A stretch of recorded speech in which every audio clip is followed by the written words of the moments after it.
Okay, alright. Shut up. I'm gonna make a video now. So for quite some time now, Sega have been really trying to modernize Sonic and make it fully work. Oftentimes they can get something good down, but the trade-off is that you get a very short game out of it, and put it this way, like the structure of the original Sega Mega Drive games, about 12 zones, about an hour or so long, that doesn't necessarily translate to $60 price tag AAA experience. So going open zone, they've kind of unlocked the Pandora's box of being able to make Sonic games that give you the same sense of thrills, that constant stream of dopamine, while also getting a long experience out of it, a game that is actually worth $60. And given that this game has been really well received in spite of being a departure from the status quo, makes a really nice change, doesn't it? You can surely expect more games like it in the future, and giving this more credence is the director Morio Kishimoto, as well as the game's producer Takeshi Iizuka, saying that this begins the third generation of Sonic. I mean, consider it this way, like you've got the 2D era, you've got the 3D stuff going from Adventure through to Sonic Forces, and now you've got generation number 3, which is entirely in the open zone format. Now, I personally would make some distinction between the boost gameplay and, say, the Adventure era, but fair enough, if they want to call this the third generation, I can see why. I mean, structurally, the boost games were still pretty similar to the Adventure games. Although Sonic Adventure 1 had a hub world, and actually, come to think of it, maybe the second generation just isn't all that consistent. Maybe Gen 2 is the inconsistent era. But either way, we can expect more from the open zone Sonic in the future. Now, Sonic Frontiers is the first installment of the open zone era of Sonic, and I have to say, it is not to be sneezed at. I love this game. It's probably one of my favorite games because it just offers me an endless stream of dopamine. Going fast, traversing as Sonic just feels good, and now we've got more space than ever before to truly experiment with that. Pair that with a really solid structure, and yeah, I love Sonic Frontiers. So in this video, I am going to be pitching the follow-up, the things I would like to see improved, updated, and changed going into the next installment of Sonic's open zone run, which for the sake of brevity in this video, we're just going to be referring to as Sonic Frontiers 2. So, stay tuned, this video is going to get very creative and very interesting. Hey, wait a minute, it's me, Bob, from Bob's Burgers. Why don't you sit down? A YouTube video is a lot like a burger. It takes a bit of effort to grill it and put it together. But the thing is, while you may pay me for a burger, you can watch these videos for free. So all I ask is that you subscribe to the channel. Maybe hit the like button as well, Gene. And if you do want to pay for the video like you would pay for a burger, the link to the Patreon is in the description below. Enjoy the rest of the video, Linda. Now, the first things first, you can't achieve any of what I'm pitching if you don't supply Sonic Team with enough manpower and resources. I think approximately 60 people worked on the development of Sonic Frontiers, and for a AAA $60 title, that really isn't enough. Sega actually fund the game as you would a AAA title. As much as I love Sonic Frontiers just for the traversal and having the space to do so, it's clearly a very cobbled together experience, from asset flips to constant filler to repeated level themes. From the get-go, Sonic Frontiers is very honest about pulling a lot of its assets from the open zones from actual asset libraries. And I get it, you know, you don't need to recreate a tree when you've already got trees available, but when 3 out of 5 islands are grass themed, yeah, it does get a little stale and becomes pretty obvious that your budget run out, and don't get me started on the final boss. Another just quick fundamental I want to lay down before we get to the really creative stuff is no 2D sections anymore. The 2D sections are easily the weakest part of Sonic Frontiers and utterly detract from the freedom of the open zone. Clinging on to 2D has been a crutch for Sonic for way too long. It's time to just say, hey, this is a strictly 3D experience. Alright, now that we got just the basics out of the way, let's really grow and develop the idea of the open zone Sonic. So, moving into gameplay. I am honestly fine with if they want to keep the boost style gameplay that they've gone for in Sonic Frontiers. However, I feel there should be some more momentum to this, a way to build up that speed without just boosting. What we have in Sonic Frontiers is a game where if you want the Sonic experience, you have to be boosting.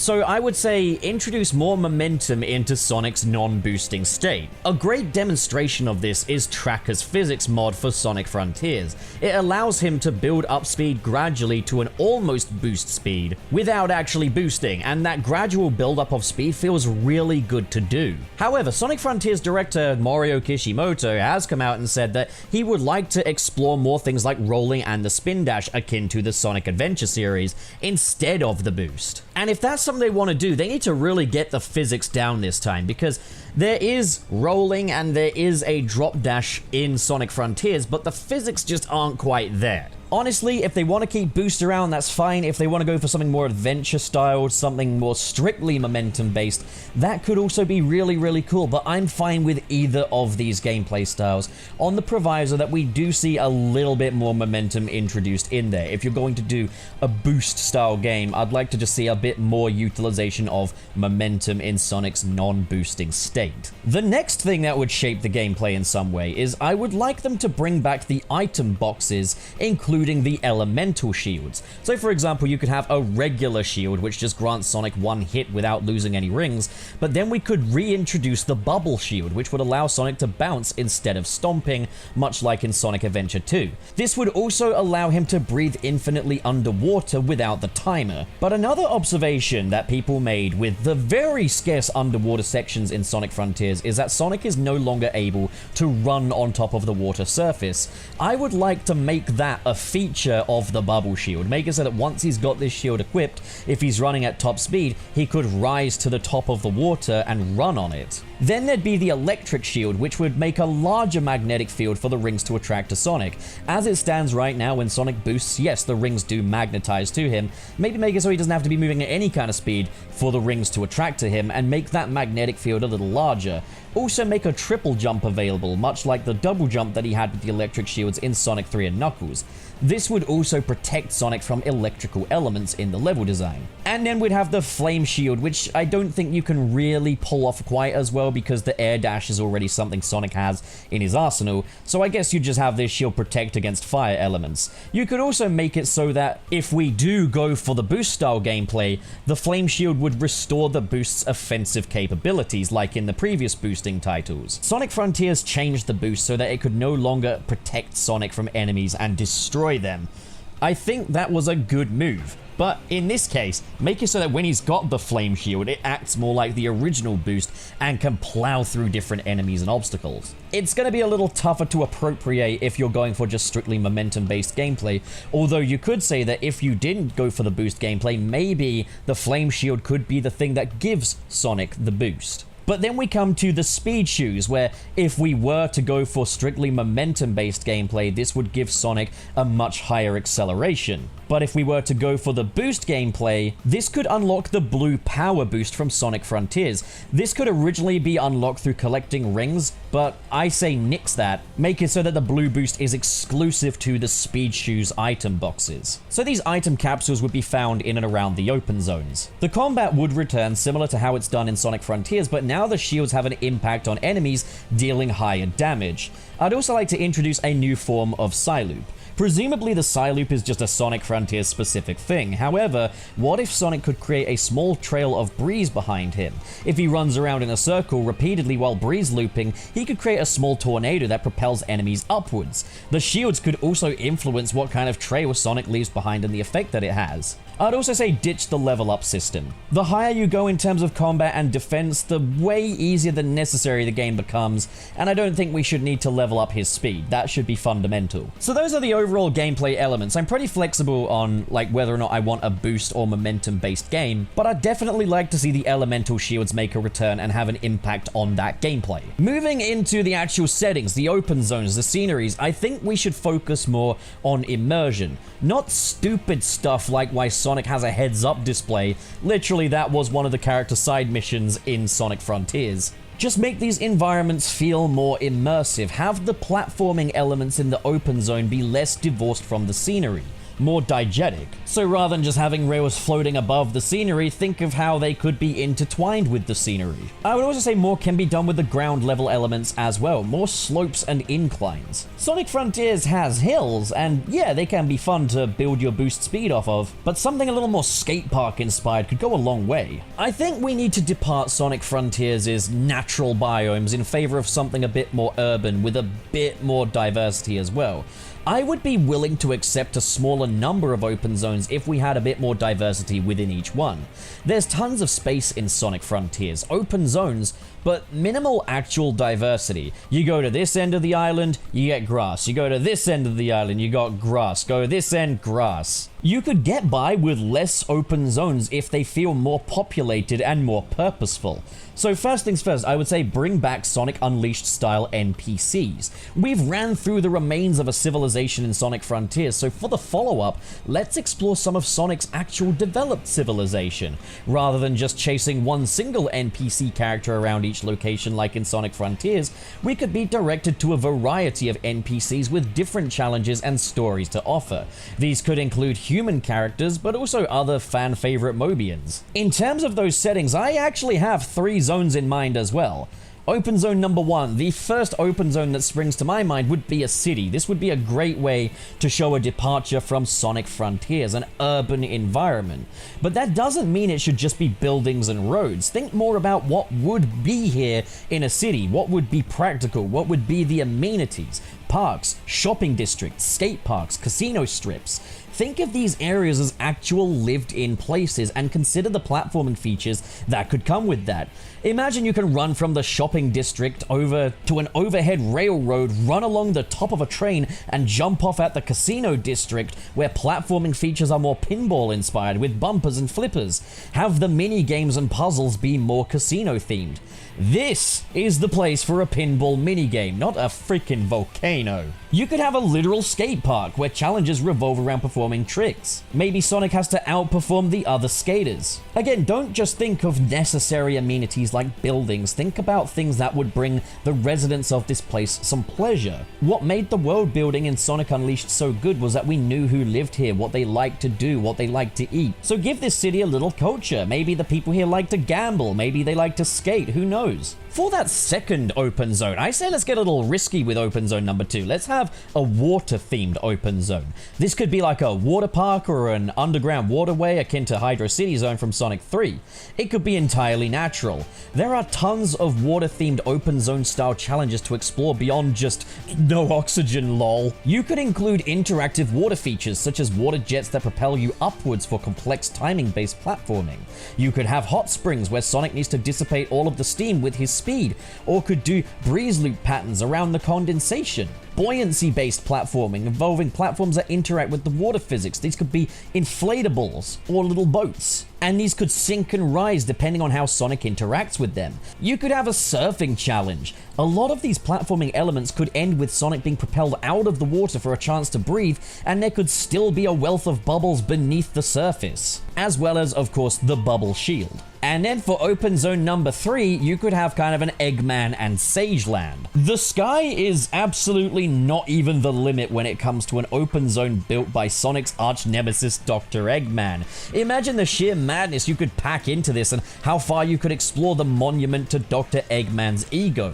The surface could be a form of amusement park akin to Eggman Land in Sonic Unleashed, full of traps and interactive amusement park elements, while you could also have lower, more behind-the-scenes industrial layers to it. That amusement park could be full of traps and interactive amusement park elements. How about a whack-a-mole style minigame where you whack little Sonic dolls? But what could make for a really interesting development would be the juxtaposition between, say, Eggman Land in Sonic Unleashed, where it's just Eggman making a monument to his own ego, through to this game where Eggman now has his daughter Sage, how he incorporates her into his monuments to his ego. As we would explore the character of Sage, we could see how she actually influences an Eggman land. And then of course behind that Eggman land facade, you would have the back level, the lower layer, the more industrial management kind of area. This is where we see a more final egg-inspired area where all kinds of contraptions are being assembled.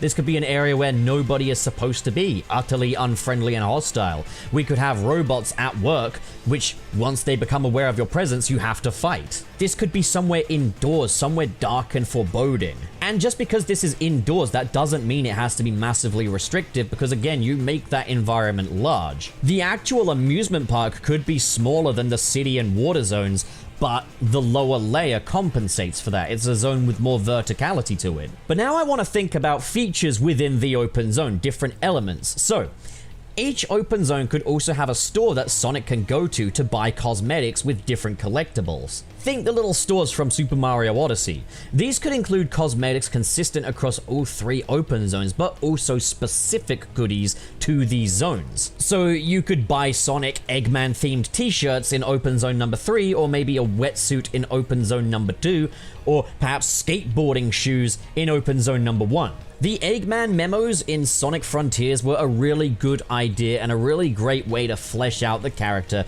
of Dr. Eggman, who otherwise didn't have a great deal of screen time in that game. I'd say you could bring those back, but have them be obtained through combat gauntlets instead of fishing, something that just makes much more sense to the character of Dr. Eggman. I don't see why he's leaving these things in fishing ponds. But we had those egg UFOs in Sonic Frontiers, so why not utilize them for this purpose? I would also say that fishing with Big the Cat remains welcome, but maybe just keep it to Island 2, and don't allow the player to buy the main collectibles that move the story forward, and if they can, make them much more limited than they were in Sonic Frontiers, so that the game can't just be cheesed through fishing. Another feature I wanted to explore was amigo characters. So, Sonic Frontiers implied that Tails, Knuckles, and Amy would be going off on their own adventures.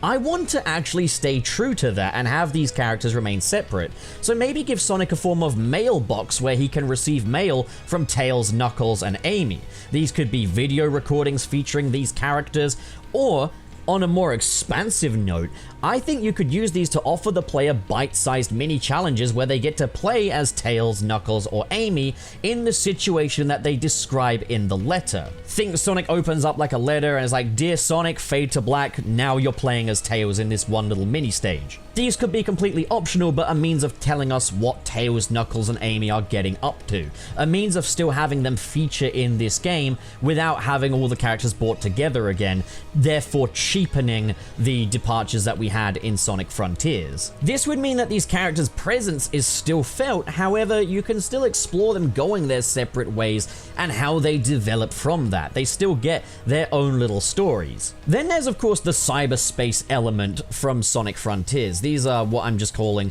the cyberspace analogs. So rather than portals to familiar areas like Sonic Frontiers, the equivalent to cyberspace in this game would be extensions of the open zones. So these would be traditional reach the goal style platforming stages, but they would still use the scenery of the open zones to allow us to explore these locations a bit more in depth. Say in Open Zone 1, these stages could be inside the buildings in the urban area. Themes could include an insane linear skate park, or a 3D equivalent to Casino Night Zone with pinball elements, a multi-layered shopping mall to speed through. Within that, you could have all kinds of things: a toy store, a food court, a labyrinth of escalators, grind rails, elevators. There are so many different urban themes you could use for individual Sonic levels. Then in Open Zone number 2, these stages would be like elaborate water slides with platforming elements. Open Zone number 3's cyberspace equivalents could explore a full depth of Eggman facilities, but you could also have stages entirely devoted to different attractions at the Eggman and Sage amusement park. Imagine you're in an open zone and you approach a roller coaster. You go to buy a ticket and you're immediately transported to a linear roller coaster platforming stage. You could have all kinds of theme park gimmicks such as a House of Horrors, Hall of Mirrors, a series of drop towers that you have to speed up and down. not too dissimilar from Rare Island's tower challenges. I also don't see why Cyberspace's gameplay style should be so divorced from the open zone gameplay. It was a separate playstyle in Sonic Frontiers, and I just don't get why. Now, yeah, you could say to trim out combat elements in the side loop, but I think there's more potential if you have Sonic literally function the exact same in the Cyberspace analogs as he does in the open zone, complete with his combat capabilities. While these levels would be A to B focused, you could still have different challenges within them, including mini-bosses and puzzles that you can bypass if you want. So if you wanted to play these Cyberspace analog stages like a traditional A to B Sonic game, yeah, you could just run straight past that mini-boss, but you're rewarded if you actually do fight them. So puzzles and mini-bosses from the open zones could make their way into the Cyberspace analog, and those objectives to obtain those keys or whatever the new collectible is could include to beat a mini-boss or beat a certain number of them, or to beat a puzzle within the stage, on top of the existing objectives that we already had in Sonic Frontiers 1, where it's like collect red star rings or beat the stage within a certain time limit to get an S rank. You could also be rewarded for completing all objectives in a single run. The question is, how would you make S rank time a challenge for strictly traditional non-combat and puzzle playthrough and allow for completing all objectives within a single run? Well, the S rank time limit could still be pretty tight. But when in these stages, you could make it so that when an enemy is defeated or a puzzle is completed, a small clock collectible gets dropped, and if you collect it, it knocks 20 seconds off of your timer, meaning that you can still get that S rank. But it would also encourage you to beat the mini-boss or solve the puzzle as quickly as you can. While I understand the appeal of them just being conventional Sonic stages, I think this kind of element would make the Cyberspace component much more involving than just playing through stages that pride themselves on being as conventional as possible, even going so far as to just ape old level themes, which we just would not do in this one. Then we have those main story boss fights, the Titan analogs, if you will. Obviously, like in Sonic Frontiers, you'd have different mini-bosses littered around the open zones, but for the main story ones, the Titan analogs, Sonic Frontiers' Titans set the bar particularly high. But I don't think we should necessarily try to repeat that spectacle, at least not yet. Going supersonic and fighting gigantic metal foes can't really be topped and won't necessarily hit the same the second time.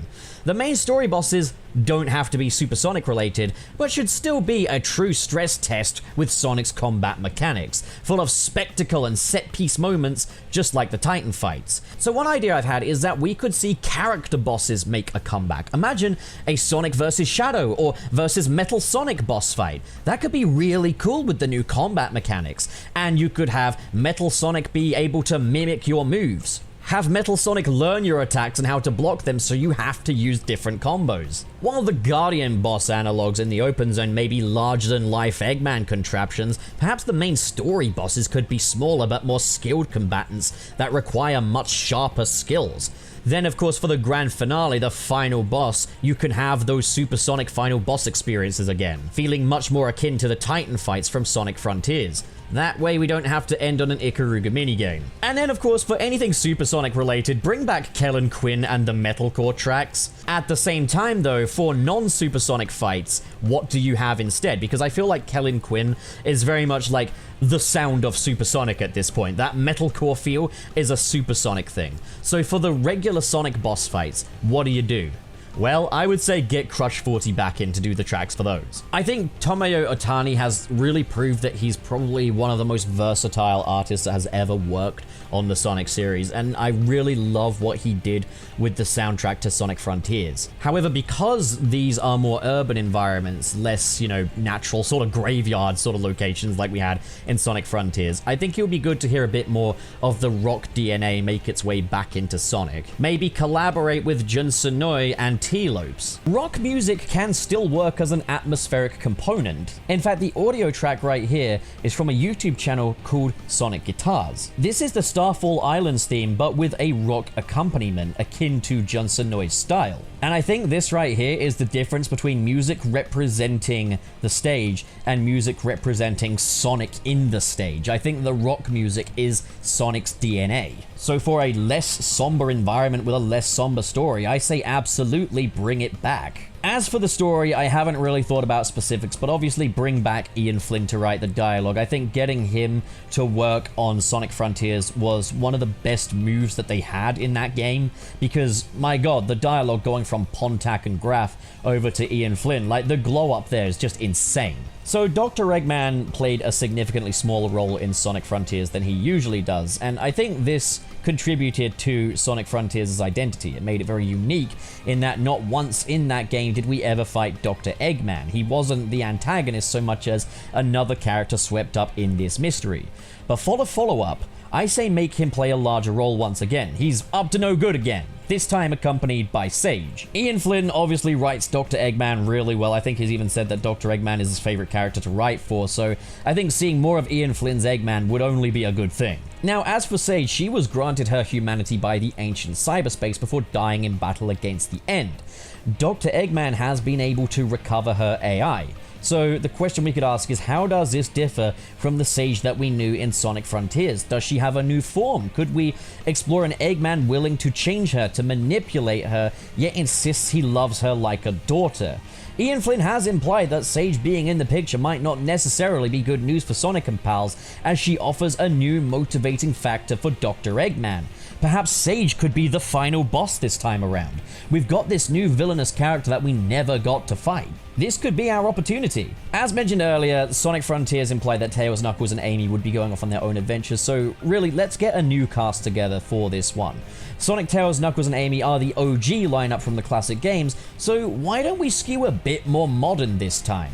Have Sonic, Shadow, and Blaze be the squad this time around. Heck, if you gotta do 4, throw Silver in there. This would be a powerhouse of a lineup, and I'd love to see Ian Flynn explore Shadow and Blaze a bit more, as we've never seen that in a video game for Ian Flynn. Plus, Shadow and Blaze could bring other characters with them, such as Rouge the Bat, E123 Omega, and Marine the Raccoon making her debut in a 3D Sonic game. Alternatively though, we could skew more classic again, but rather than the obvious of Tails, Knuckles, and Amy, we could have Mighty and Ray. That could be pretty nuts, and a good means of making Sonic history. Honestly, there's so much potential here though. You could even introduce IDW characters into the fold, such as Tangle and Whisper. In conclusion, I do feel like Sonic Frontiers laid down the groundwork and fundamentals of how cool an open zone Sonic game can be. Now it's time to really build on top of that. Don't just do the same thing again but with new environments. Let's really build on it and use it as a means of exploring Sonic's Earth. While I do feel like this would be a more full experience than Frontiers was, I feel like it would also complement Sonic Frontiers as well. With all the decisions that I made here, I thought about how this follow-up could offset Sonic Frontiers, making Sonic Frontiers a more distinct experience. In Frontiers, we had these empty, quiet, somber islands, natural environments. So for that second one, let's be more bustling. Let's see more lively areas that are teeming with life and civilization. Have Eggman play a big role this time. We don't need to repeat the tricks of the original Sonic Frontiers, at least not yet. And with change-ups like the ones I've stated, I think we could really expand on that groundwork and make a bigger, bolder game that serves as a love letter to Sonic's history through the incorporation of momentum mechanics, elemental shields, pinball elements, as opposed to just sticking our hands in the Green Hill cookie jar all over again, which is something they really need to stop with. So that is my pitch for the next Sonic game, the next mainline title, the Sonic Frontiers 2 if you like, which probably wouldn't be the title. What do you guys think? What would you like to see going forward, be it levels or characters or mechanics? Comment below, discuss, let's get really creative. And until the next time, thank you so much for watching, guys, and have a great day. I say, you've made it to the end of the video! Congrats! No, but seriously, thanks a bunch for watching. And just now, I'll be extending a special thanks to the patrons in the $10 tier, who are Adam Myers, Ken K, Legendary Ray Ray, Mr. SP, Sergio, That Jordo, and Where's Arnold? What an amazing and generous bunch of people. Thank you guys so much for your support. And if you want to join the ranks of these amazing people right here, the link to my Patreon is in the description below. Guys, these are not the easiest times in the world financially, so every little bit you folks are donating is doing wonders. I really would love to be able to do YouTube as a proper fully fledged career someday. It might just be a pipe dream, but maybe you guys can prove some people wrong. But of course, if donations aren't your thing, then, well, it means plenty to me that you just hit that cute little subscribe button over there. I didn't mean hit that way. Well, that's me done for the day. Thanks a whole bunch for your support, and have a fantastic day. I'm gonna see you so soon. Bucket.